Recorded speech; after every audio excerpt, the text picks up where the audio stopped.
Bem, amados irmãos, convido vocês a abrirem vossas Bíblias em João capítulo 5, versículos 23 a 24, que diz o seguinte: para que todos honrem o Filho como honram o Pai.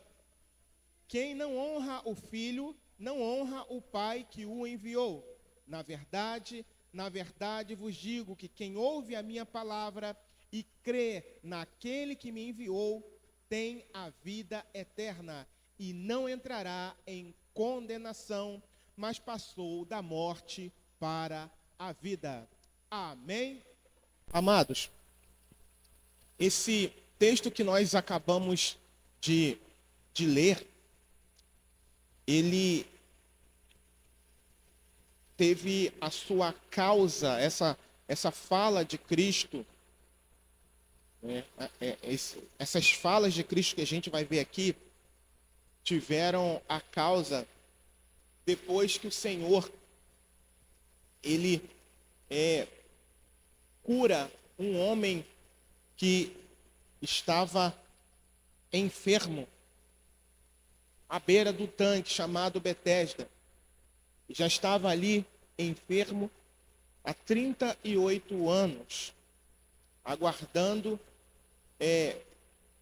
que alguém, pelo menos, pudesse colocá-lo nas águas assim que ela fosse agitada.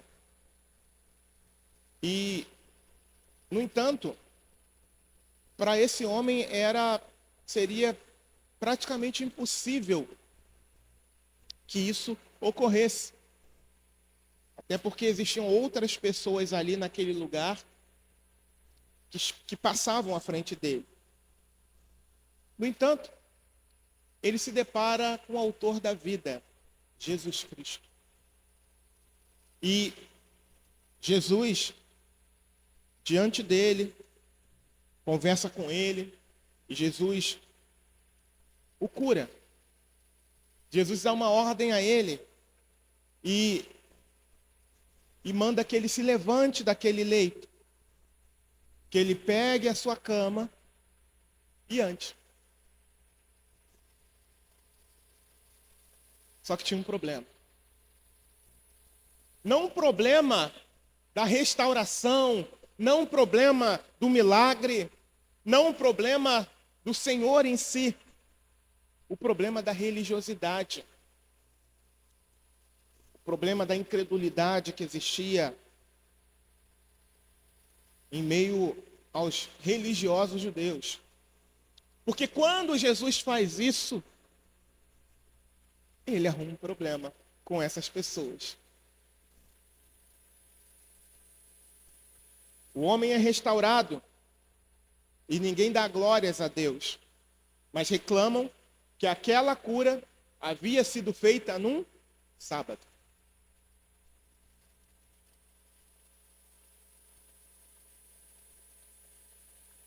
E isso acaba deixando esses judeus religiosos furiosos, porque era sábado. E também por conta disso,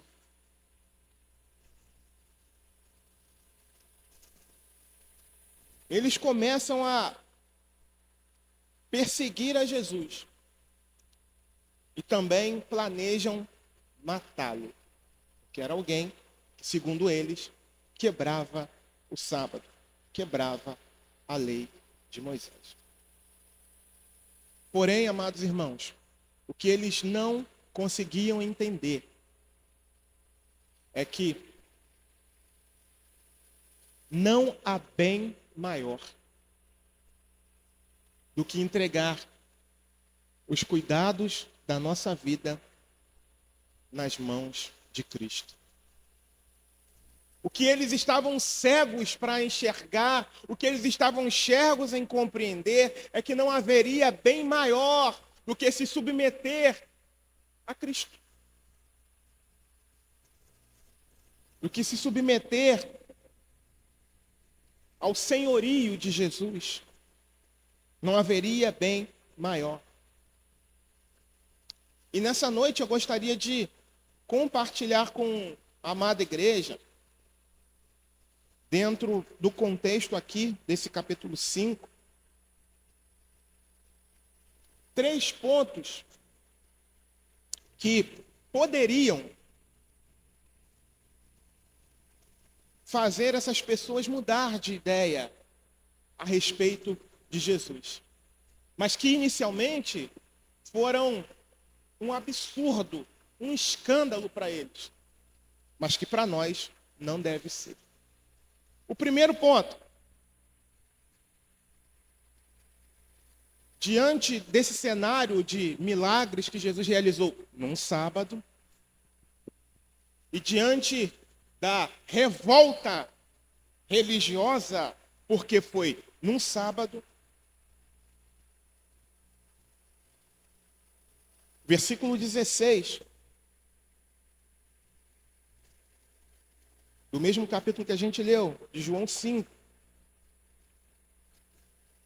diz assim: e por esta causa os judeus perseguiram a Jesus e procuravam matá-lo, porque fazia essas coisas no sábado. E aí Jesus, tendo consciência disso,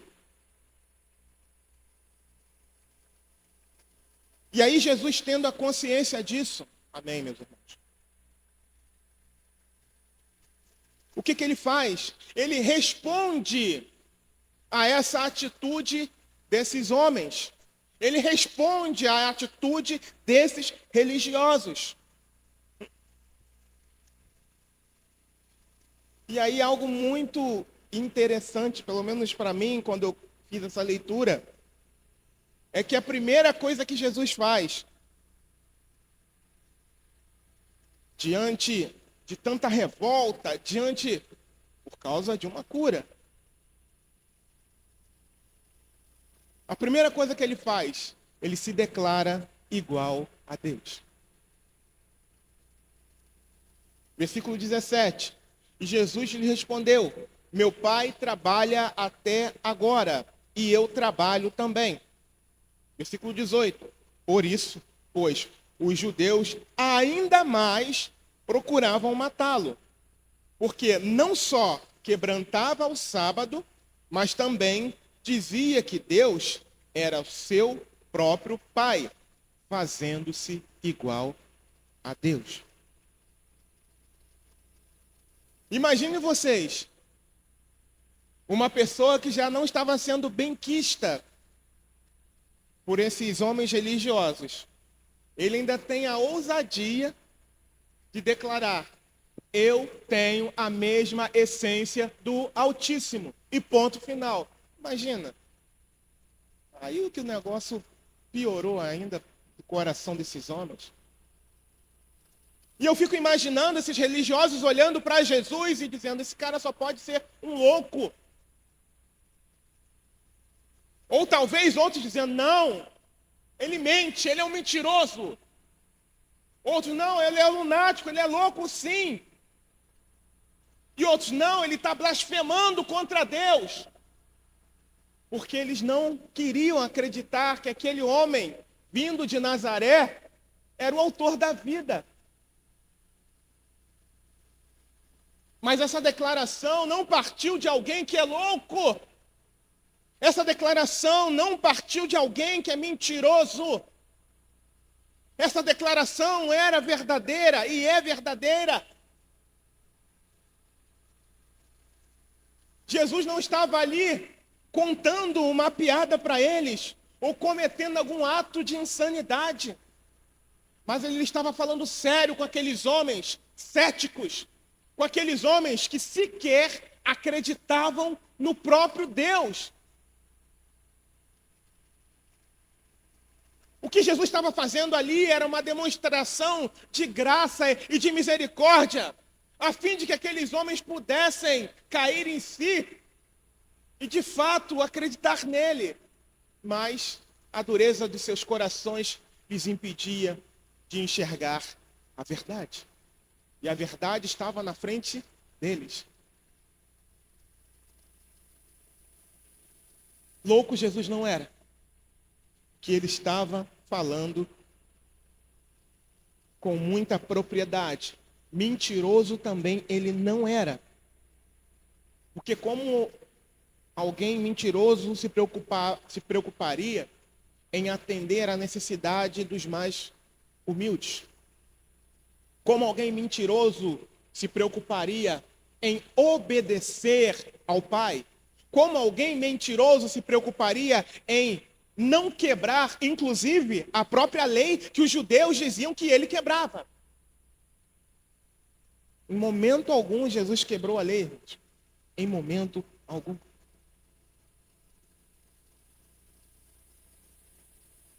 Se Jesus fosse um mentiroso, que sentido faria? Mais de 2000 anos à frente, alguém está falando de um lunático. Que sentido faria?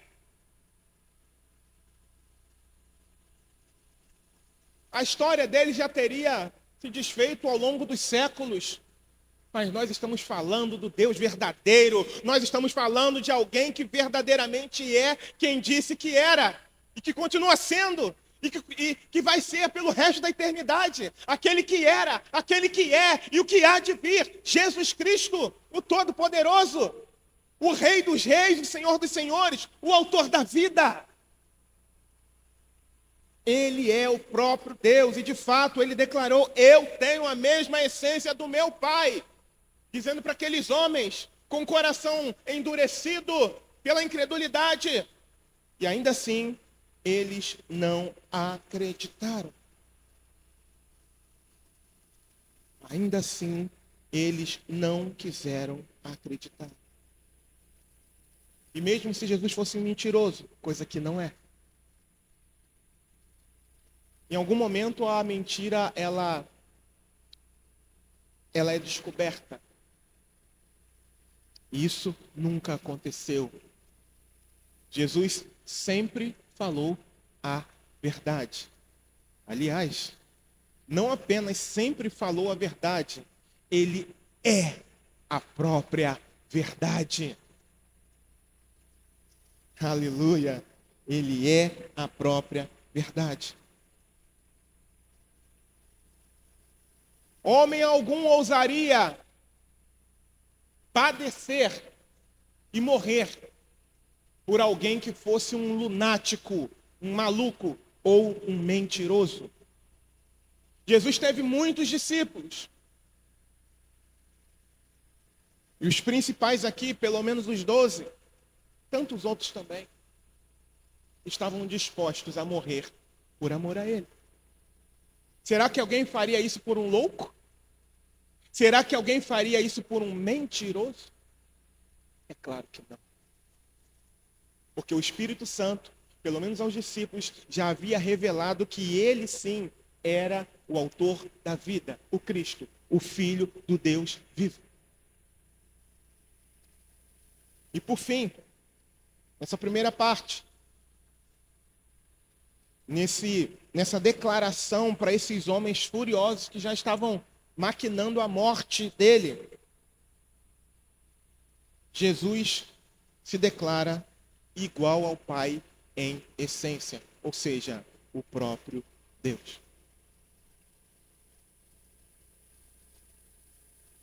Uma outra coisa, continuando aqui o seu despejar de misericórdia para esses homens.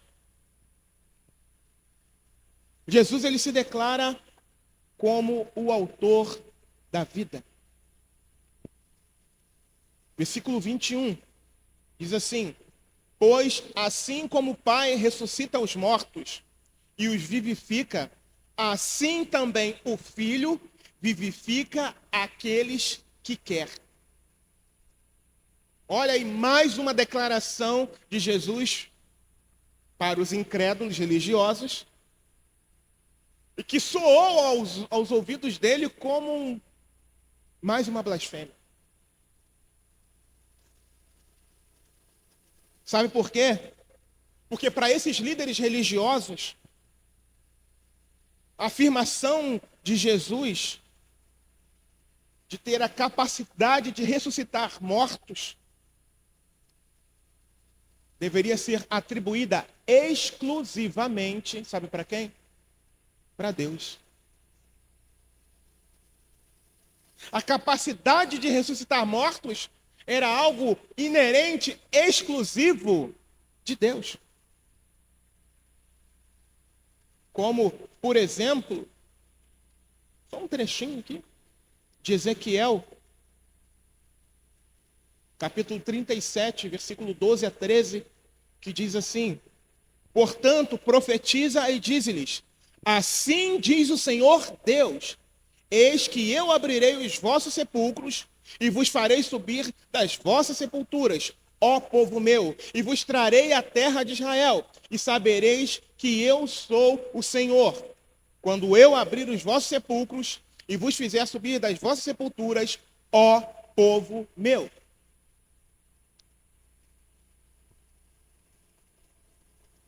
Para a liderança, para os religiosos judeus, o único que tinha essa atribuição de ressuscitar mortos era Deus.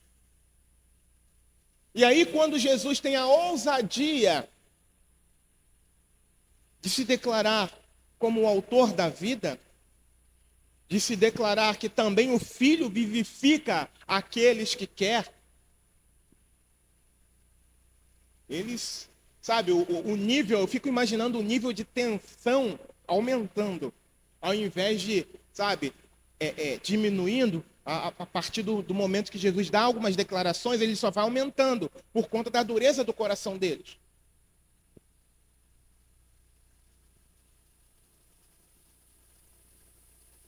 E aí, irmãos, mais à frente,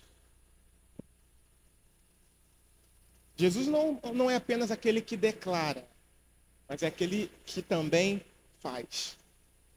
Mais à frente, em João, no capítulo 11, versículo 43 e 44, aquilo que ele disse que faria, ele fez. João 11, versículo 43 e 44 diz assim: e tendo dito isto, clamou com grande voz: Lázaro, sai para fora. E o defunto saiu, tendo as mãos e os pés ligados com faixas, e o seu rosto envolto num lenço. Disse-lhe Jesus: desligai-o e deixai-o ir. O que aconteceu aqui? O cumprimento da declaração que Jesus havia feito diante daqueles homens, de que ele também vivifica aquele a quem ele quer.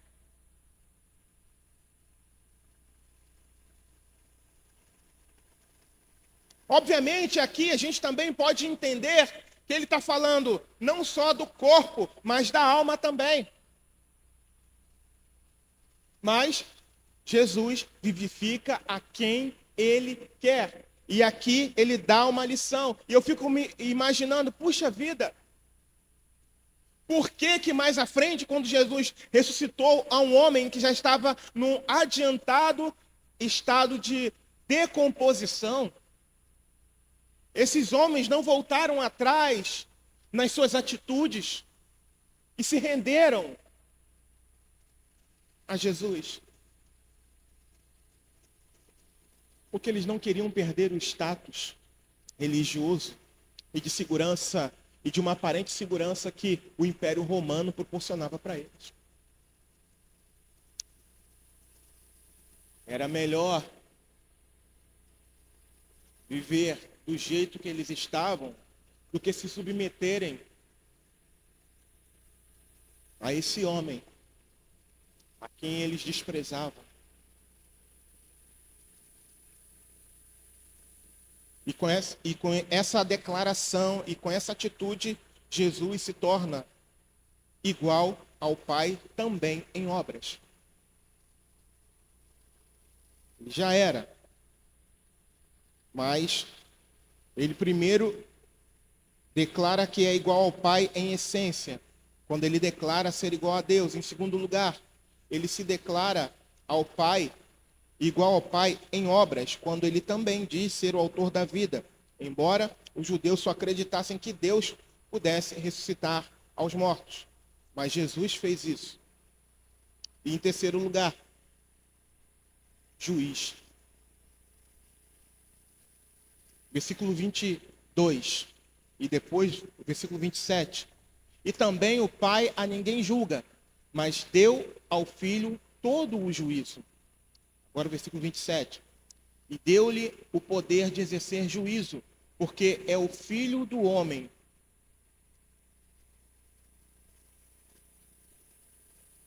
Jesus recebeu autoridade para julgar.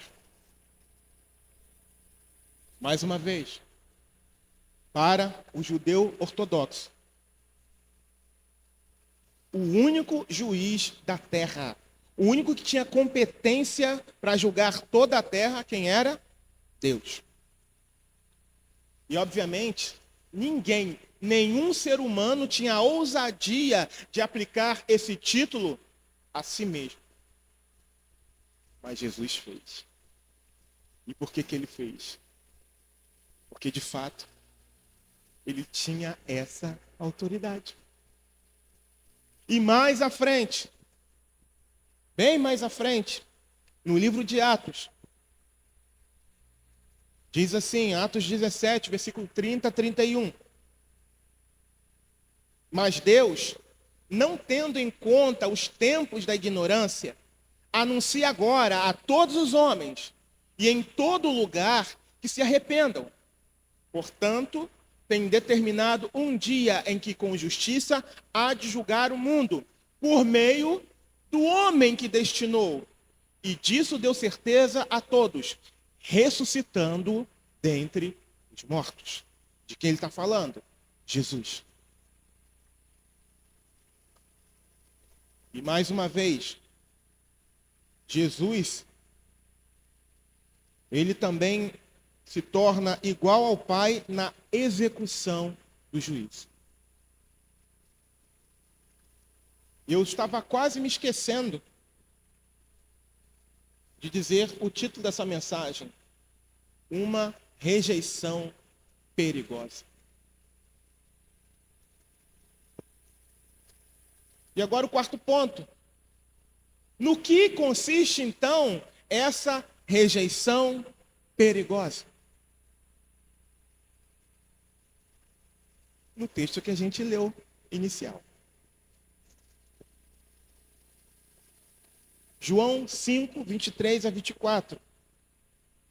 Para que todos honrem o Filho, como honram o Pai. Quem não honra o Filho, não honra o Pai que o enviou. Na verdade vos digo que quem ouve a minha palavra e crê naquele que me enviou, tem a vida eterna, e não entrará em condenação, mas passou da morte para a vida. No que consiste essa rejeição perigosa?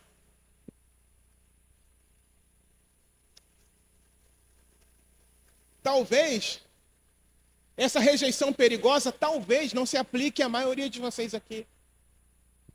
Talvez. Mas pode ser que existam ainda alguns no nosso meio que, de uma forma muito parecida com os judeus, não acreditem piamente em Jesus Cristo como seu único e suficiente Salvador.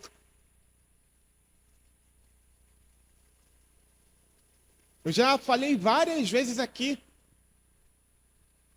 que muitas pessoas dizem ser tementes a Deus. E eu não duvido disso, realmente.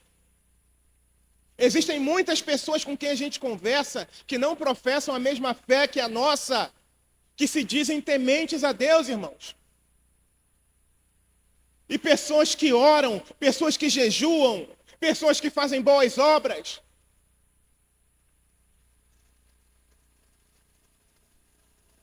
No entanto,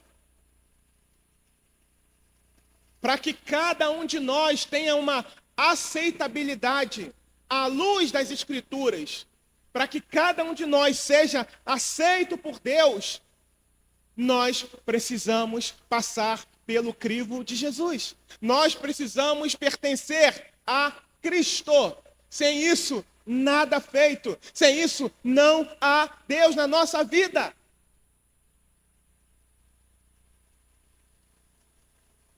Aqueles religiosos, eles diziam serem cumpridores da lei, eles diziam amar a Deus, eles diziam ser tementes a Deus, eles faziam um monte de coisa dizendo que era para Deus, mas não era para Deus.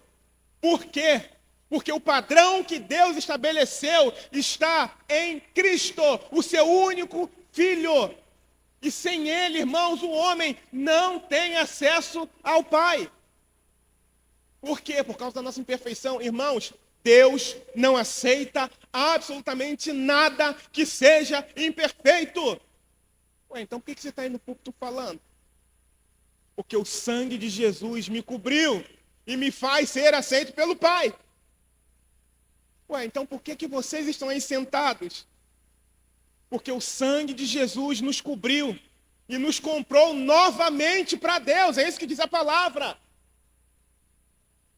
Outrora estávamos perdidos, mas fomos encontrados. Não fomos nós que buscamos a Ele, mas Ele que veio até nós e se apresentou com graça e misericórdia. Assim como Jesus dava declarações fortes para esses homens, que ao invés deles se quebrantarem, o coração deles endurecia ainda mais. Da mesma forma, eu afirmo aqui nessa noite, se nós não nos rendermos a Cristo Jesus, nós não cremos nem mesmo em Deus. É isso que Jesus diz aqui. Para que todos honrem o Filho, como honram o Pai. Quem não honra o Filho, não honra o Pai que o enviou. Quem disse isso? O autor da vida, Jesus Cristo. Então não adianta a pessoa dizer, mas eu sou muito temente a Deus. Beleza. Como eu disse, eu não duvido, realmente. Mas se não honra a Cristo, e o honrar aqui é pertencer a Cristo, é mais do que, ficar dizendo que ama Cristo, é ser um discípulo de verdade de Cristo. Se eu não me tornar um discípulo de Cristo, se eu não render a minha vida a Cristo, eu não posso honrar a Deus, porque Deus não vai aceitar a minha imperfeição. Eu não posso honrar ao Pai. Jesus quem disse isso. Novamente, a parte B do versículo 23. Quem não honra o Filho. Quem é o Filho? Jesus Cristo. Não honra ao Pai. Quem é o Pai? Deus, o Criador. E aí Jesus continua. Na verdade vos digo que quem ouve a minha palavra. Vejam que Jesus está chamando para si. Quem ouve a minha palavra, olha o que ele está dizendo. Quem ouve a minha palavra. O que ele está dizendo aqui não é só ouvir não, irmãos. É ouvir e atender. É ouvir e reagir conforme Deus quer que nós venhamos a reagir. E como é que Deus quer que nós venhamos a reagir?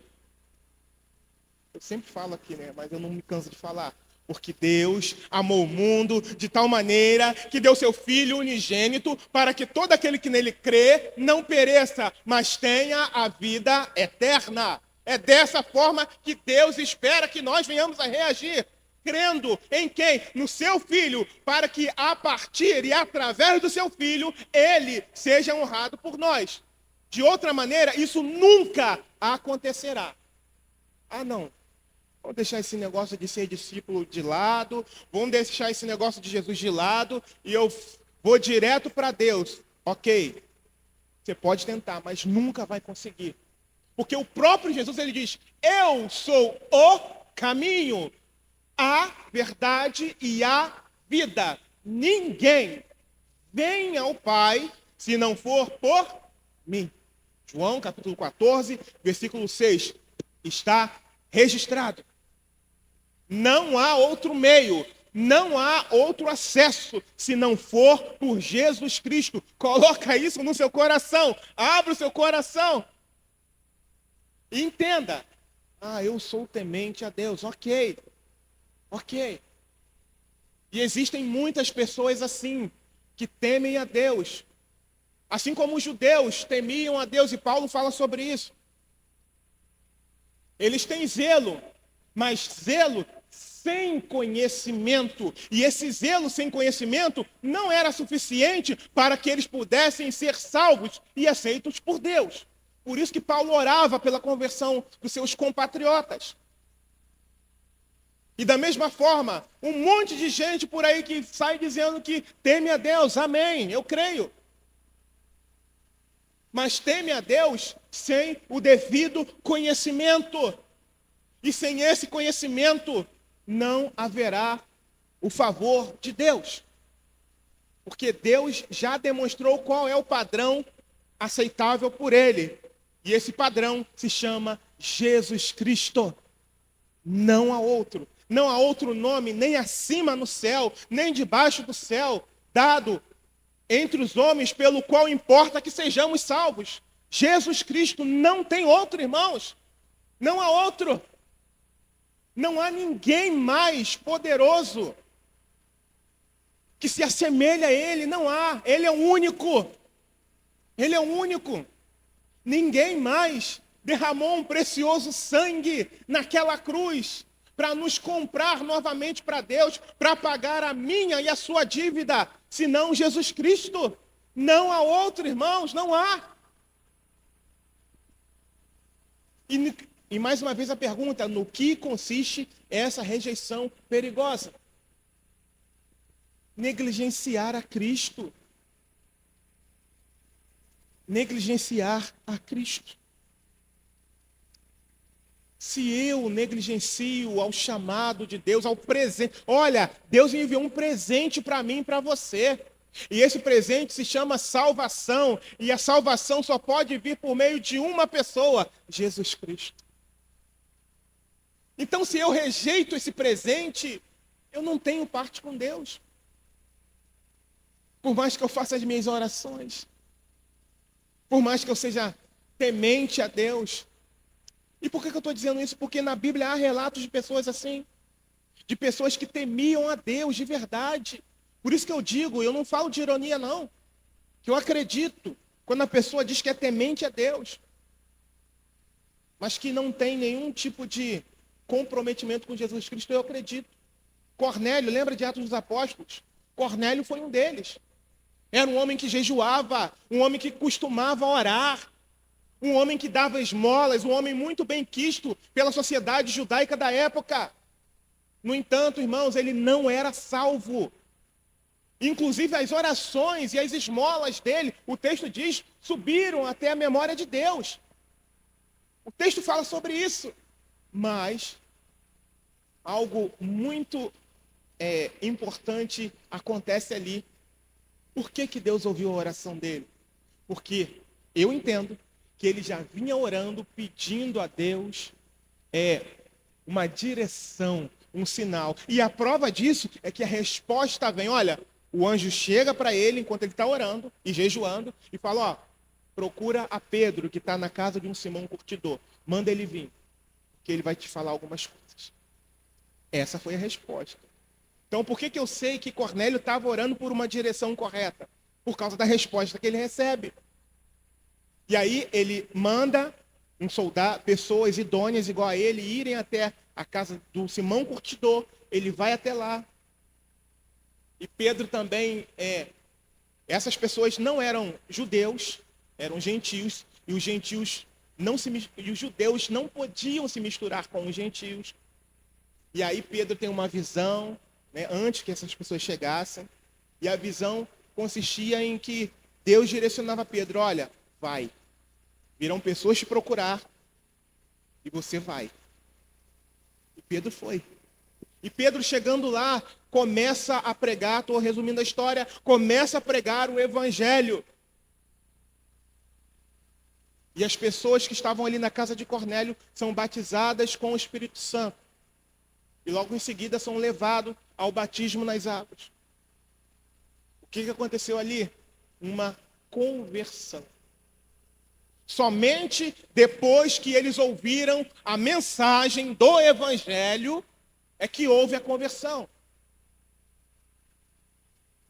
Paulo diz: eu não me envergonho do Evangelho de Cristo, porque ele é poder de Deus e salvação para todo aquele que nele crê, primeiro do judeu e depois do grego. Aleluia! O que salva, irmãos, é a mensagem do Evangelho, porque ela é poderosa. Ela é poderosa. Não é viver uma atitude religiosa, não. O que salva a mensagem do Evangelho é crer em Cristo. A Bíblia declara: por meio da graça sois salvos, por meio da fé. E isso não vem de vós, é dom de Deus. E não vem de obras, para que ninguém se glorie. É um presente, dom significa presente. A salvação é um presente de Deus. E ainda tem gente que rejeita o maior presente que qualquer ser humano pode receber. Nisso consiste a rejeição perigosa. Um grande presente vem sendo oferecido, vem sendo ofertado. E muitos ainda continuam dizendo: não, obrigado. Como esses judeus fizeram.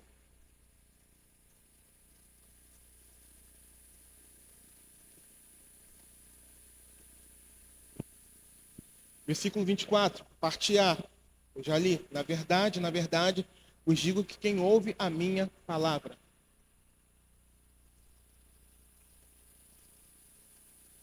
Me lembrei de um texto aqui. Jesus, ele diz assim: aquele que tem os meus mandamentos e os guarda, esse é o que me ama. E aquele que me ama será amado de meu Pai. E eu também o amarei e me manifestarei a ele. O padrão de amor que Deus espera de cada um dos seus discípulos consiste em conhecermos a palavra de Deus. E conhecendo a palavra de Deus, ela aponta para alguém. Esse alguém se chama Jesus Cristo. E aí a gente corre para Cristo. Quem ouve a minha palavra e crê naquele que me enviou tem a vida eterna e não entrará em condenação, mas passou da morte para a vida. Quem rejeita esse presente, como esses judeus aqui rejeitaram,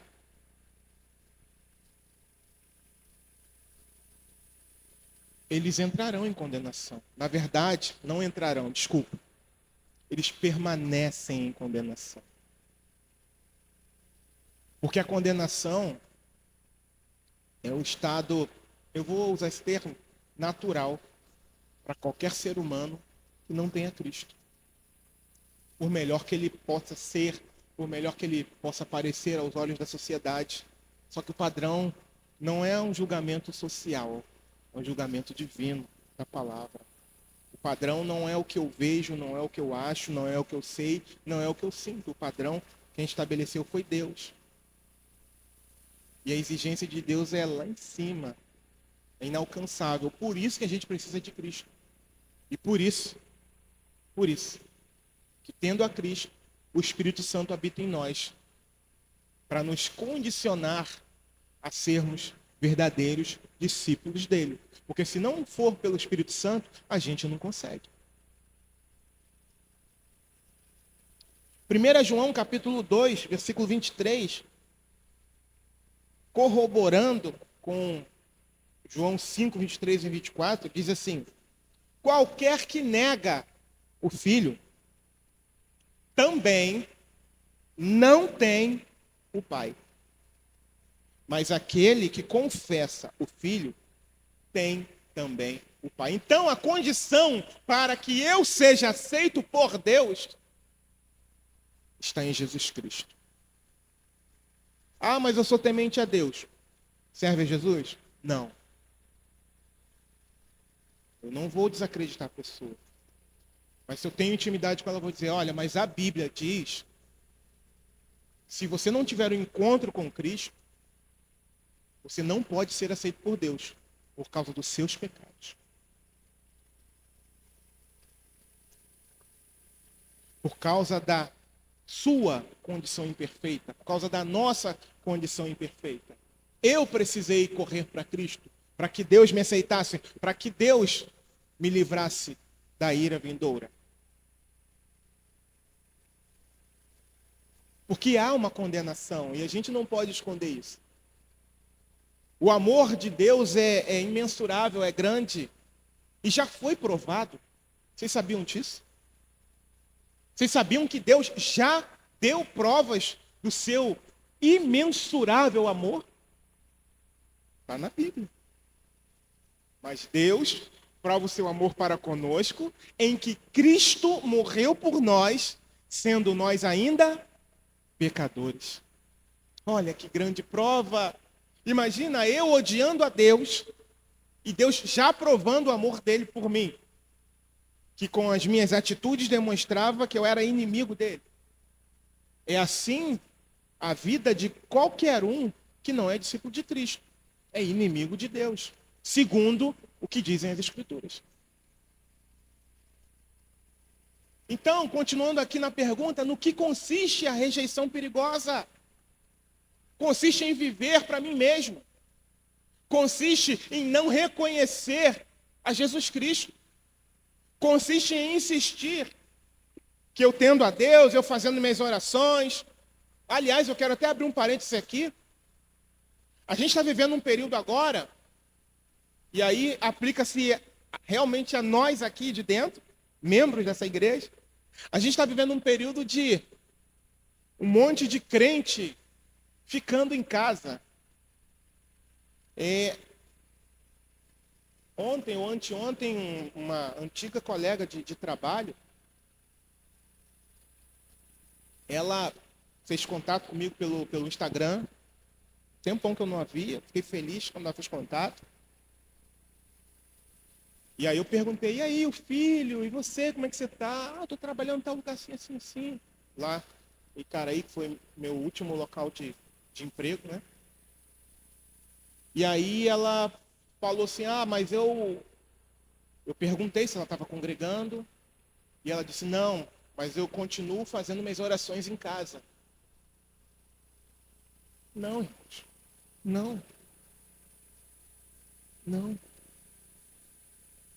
Paulo, ele compara a igreja ao corpo, e Cristo é o cabeça desse corpo. Aí imagina, não, eu faço minhas orações em casa. Eu leio a minha Bíblia em casa. Mas e quanto ao congregar? E quanto a mutualidade? Enquanto a servir um ao outro. Como é que funciona isso? Ficando em casa. Servindo em casa. Fazendo minhas orações em casa. Louvando em casa. Assistindo a mensagem em casa. Essa também é uma rejeição perigosa. E muitos estão caindo nessa armadilha. Já caíram nessa armadilha. Nós somos membros desse mesmo corpo, irmãos. E se esse membro não estiver ligado ao corpo, ele apodrece e morre. Não é assim que acontece? Um exemplo, uma árvore. Corta um galho dela hoje. Amanhã como é que vai estar esse galho cortado? Vai estar da mesma cor do galho que continua com a seiva? Sim ou não? Não.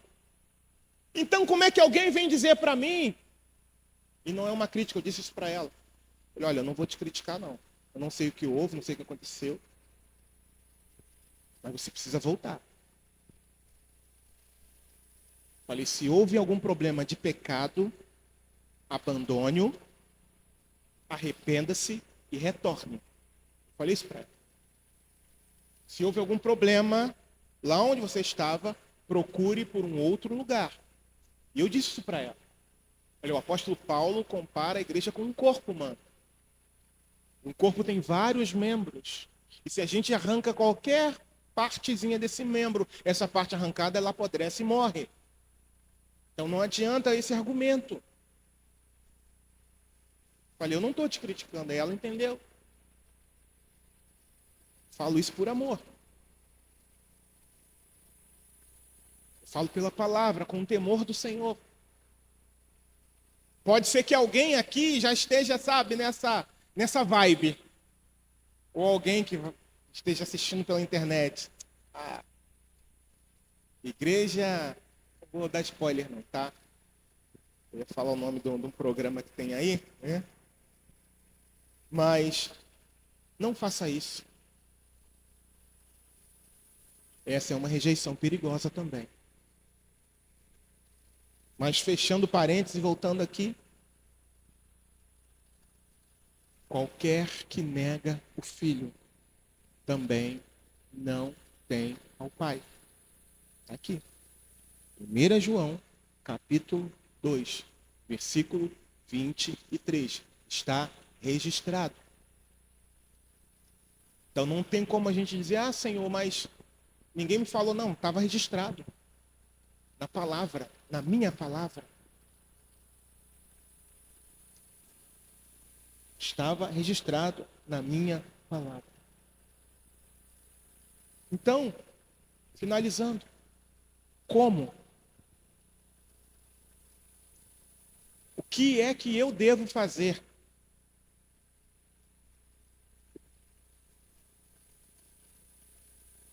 Para me livrar, para não passar nem perto dessa rejeição perigosa. É simples. Corre para Cristo. É isso que você precisa fazer. Pequenos, grandes, idosos, casados, solteiros, ricos, pobres, pretos, brancos, amarelos, vermelhos. Todos nós precisamos de Cristo. Todos nós necessitamos de um Salvador, ou melhor, do Salvador. E o Salvador só tem um, Jesus Cristo. Não há outro, irmãos, não há outro.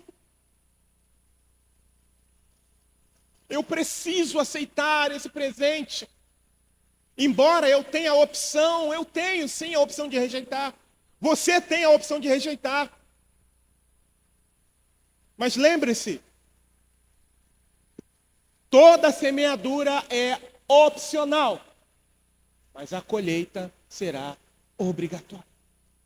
Ou seja, se eu plantar melancia, eu não vou colher manga. Vou colher melancia. Se eu plantar rejeição a Cristo, eu vou colher condenação.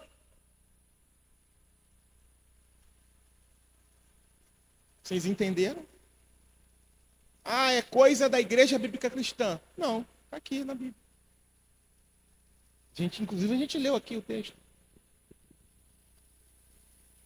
Finalzinho do versículo 24 do capítulo 5 de João. E não entrará em condenação, mas passou da morte para a vida. Quem não entrará em condenação? Quem crê em Jesus Cristo. Mas passou da morte para a vida. Olha que coisa maravilhosa. Mais uma coisa. O texto aqui não está dizendo que a pessoa não vai morrer fisicamente. Não vai passar pela morte física. Mas algo muito interessante é que, se acontecer, há uma promessa. Em João 11, 25, se não me falha a memória, Jesus ele diz, eu sou a ressurreição e a vida. Aquele que crê em mim, ainda que morra, viverá. Na verdade, o discípulo de Cristo só morre uma vez. O ímpio vai morrer 2 vezes. A primeira é a morte natural, que um dia, se o Senhor não voltar antes, todos nós precisaremos passar por ela. Mas a outra morte, a segunda morte, é a condenação. E essa está reservada para aqueles que rejeitaram o maior presente de suas vidas. Então, como fugir dessa rejeição perigosa? Aceite esse presente. Aceite. Não é algo imposto. Depende do seu desejo, depende do seu querer. Mas uma coisa eu digo para vocês. É um presente maravilhoso. É um presente que excede, que vai além do nosso entendimento. É um presente que, embora para essa terra as pessoas não deem tanto valor, mas ele vale demais. Ele vale muito. Porque a partir desse presente chamado salvação, a gente recebe uma nova cidadania. A gente recebe o direito de ser chamado de filho de Deus, segundo o que diz a palavra do Senhor. E a gente já começa a viver a eternidade ainda aqui.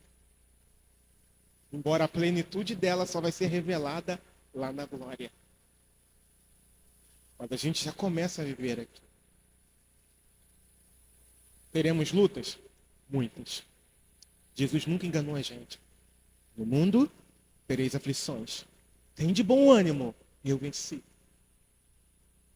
Aqueles que quiserem viver piamente o evangelho padecerão perseguição. Mas no final, tudo isso vai ter valido a pena. Porque o Senhor vai se revelar de eternidade a eternidade para nós. Ele é uma fonte inesgotável de revelação. O Senhor vai continuar se revelando para nós na eternidade. Para todos aqueles que creem em Jesus. Então, o meu convite nessa noite. Creia em Jesus. Receba-o como seu único e suficiente Salvador. Não tenha outro. Porque não há outro. Há muitas religiões no mundo? Sim, há. Mas Salvador é só Jesus Cristo. Não há outro. Não há outro que possa transformar um miserável como eu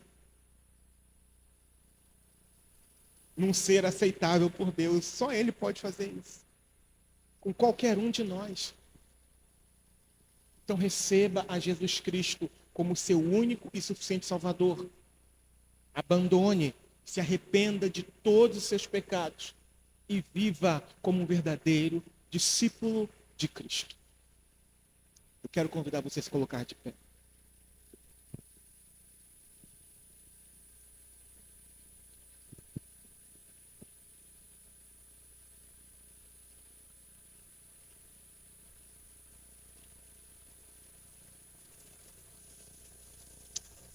Não rejeite esse presente.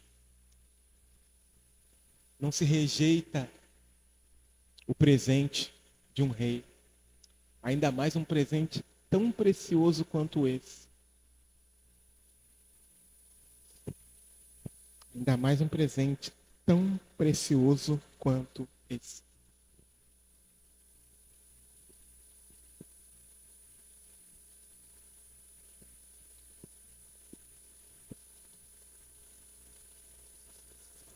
Senhor,